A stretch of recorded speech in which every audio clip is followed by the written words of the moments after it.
Lalu langkah apa yang diperlukan untuk menjadi event-driven? Bagaimana perusahaan bisa bertransformasi menjadi real-time? Langkah pertama untuk menjadi event-driven adalah membebaskan data dengan mengurangi sistem silo yang tidak bisa saling bertukar informasi dengan line of business lainnya. Sistem on-premise ini bisa legacy SAP system atau IBM mainframe yang menjalankan banyak aplikasi atau legacy message seperti TIBCO atau Oracle. Langkah ini dilakukan untuk mengekspos setiap perubahan pada sistem silo tersebut agar bisa mempublish semua datanya ke event broker SOLAS yang terpasang di on-premise. Oleh karena itu, setiap perubahan akan diteruskan ke aplikasi-aplikasi yang membutuhkan. Sekarang mari kita lihat beberapa contoh kasus di mana kita ingin mengurangi sistem silo serta mengekspos setiap perubahan pada sistem.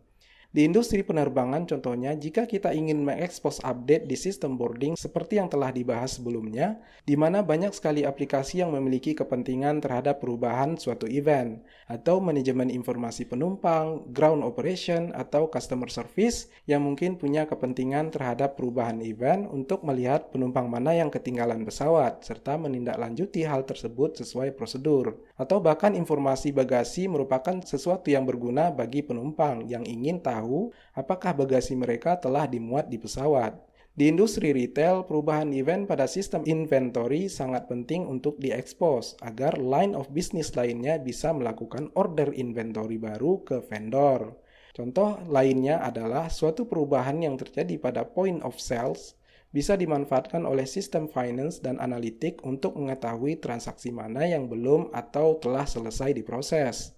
Terakhir, industri kredit card, berbagai retail, atau beberapa line of business lainnya yang membutuhkan informasi tentang customer atau mengupdate aplikasi bank secara real-time ketika customer membeli sesuatu.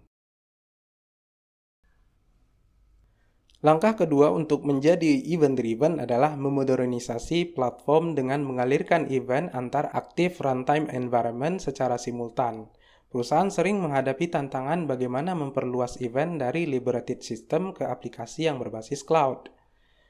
Kita mungkin ingin membangun microservices yang lebih agile atau menghubungkan perangkat IoT dan memperluasnya ke berbagai lokasi seperti toko atau restoran atau ke sisi manufaktur, atau kita menginginkan infrastruktur cloud yang lebih dinamis seperti public, private cloud, atau keduanya. Atau kita ingin mengintegrasikan aplikasi SaaS yang nggak perlu di-manage sendiri serta memanfaatkan platform inovatif di public cloud untuk mendukung machine learning, analitik, dan fungsi lainnya. Jadi bagaimana kita mengkoneksikan dan merutekan semua event secara bersama? Jawabannya dengan event mesh, di mana event mesh adalah lapisan arsitektur yang mampu merutekan event dari satu aplikasi atau devices yang terkoneksi ke aplikasi lainnya secara dinamis tanpa mengetahui di mana ia dideploy. Event mesh adalah sistem yang mengkoneksikan event broker yang berjalan di lingkungan berbeda dan mendistribusikan event yang dipublish oleh salah satu sistem seperti non-cloud, system of record, ke aplikasi yang berjalan di mana saja. Event mesh mampu merutekan real-time event secara lossless serta didukung dengan performa yang tinggi. Event mesh tidak bisa dinamis sebelum dikonfigur terlebih dahulu. Tantangan kedua yang biasanya dihadapi oleh perusahaan adalah bagaimana pengembang aplikasi menemukan event dari system of record, IT devices, dan field location. Bagaimana mereka mengetahui setiap aplikasi yang memiliki akses terhadap suatu event, atau bagaimana kita mengembangkan definisi event. Jawabannya adalah melalui event portal, di mana event portal adalah single pane of glass yang digunakan untuk merancang, katalog, create, visualize, discover, share, dan manage semua event di dalam ekosistem kita. Jika kita melihat ke sisi yang lain seperti arsitektur, pengembangan, dan pemeliharaan event lifecycle dari satu aplikasi ke aplikasi yang lain, kita sepakat mengatakan bahwa arsitektur berada di garis pertama, di mana event didefinisikan, dibincangkan, dan direview untuk membahas hubungan event dan aplikasi. Sehingga jika suatu waktu perusahaan ingin mengembangkan sebuah solusi baru, maka event designer bisa digunakan oleh tim untuk berkolaborasi di dalam merancang semua aspek arsitektur event-driven. Pada tahap pertama, mereka memulai dengan mendefinisikan aplikasi yang akan dikembangkan. Kemudian mendefinisikan hubungan aplikasi melalui event apa yang sedang diproduksi dan dikonsum oleh setiap aplikasi, dan mendefinisikan payload yang berasosiasi dengan setiap event, atau REST API yang bisa digunakan untuk mengimpor serta mendefinisikan existing skema registry. Dan terakhir, memvisualisasikan interaksi event antar aplikasi. Dalam suatu kasus di mana kita sudah memiliki existing architecture, maka event discovery digunakan untuk menangkap dan menganalisa pembentukan event secara real-time di seluruh event broker yang sedang berjalan di on-premise. Seorang arsitek kemudian bisa mengeksplor event topik hierarki yang sedang digunakan untuk dihubungkan ke sebuah aplikasi existing. Di kemudian hari, kita akan memiliki runtime discovery yang mana akan membantu kita untuk menemukan tidak hanya event tapi juga publisher, subscriber, dan skema dari event mesh yang kita miliki, serta memungkinkan kita mengimpor skema tersebut ke dalam event portal. Jadi, fungsi event discovery di sini tidak sebatas event discovery, namun lebih dari itu.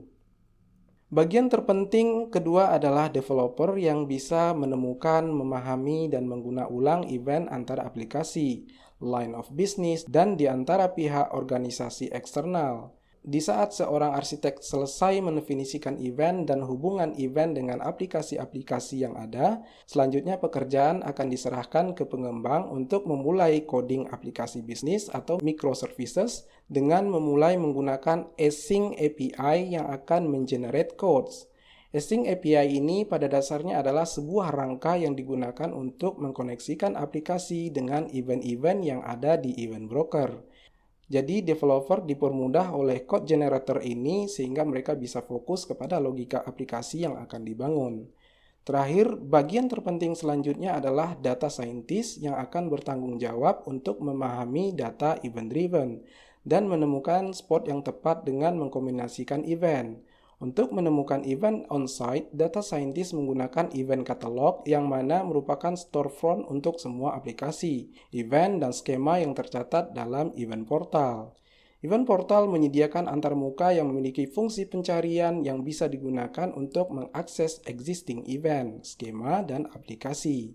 Event catalog juga digunakan oleh seorang arsitek dan developer untuk melihat event aplikasi dan skema yang tersedia untuk digunakan ketika membangun aplikasi baru.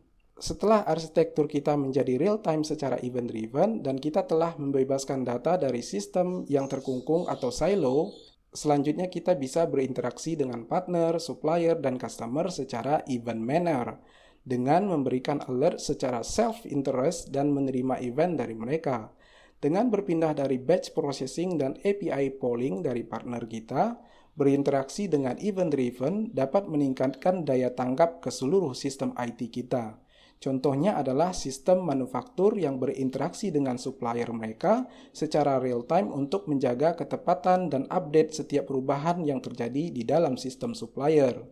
Singkatnya, jika kita ingin memiliki sistem yang berarsitekturkan event-driven, Pertama, kita harus membuka koneksi event dari existing legacy system dengan memecah sistem silo serta membebaskan data mengalir kemana saja agar aplikasi bisa mempublish maupun mensubscribe event sehingga data bisa mengalir ke aplikasi yang membutuhkan. Oleh karena itu, kita bisa melakukan inovasi terhadapnya. Jadi tujuan akhirnya adalah untuk melakukan event streaming secara real-time di antara legacy system dengan microservices yang dibangun secara modern. Langkah penting selanjutnya adalah memodernisasi lingkungan aplikasi sehingga kita bisa memanfaatkan infrastruktur cloud yang lebih dinamis, apakah itu public cloud, private cloud, atau keduanya. Kita juga bisa terintegrasi dengan aplikasi SaaS yang tidak harus di-maintain sendiri, serta memanfaatkan platform inovatif di public cloud untuk mendukung proses machine learning dan analitik. Pada langkah ini ada dua isu yang sedang diadres. Pertama, konektivitas dan distribusi event broker yang berjalan di berbagai lingkungan melalui event mesh yang meruteken event real-time secara loosely secure, robust, dan performance manner tanpa konfigurasi apapun.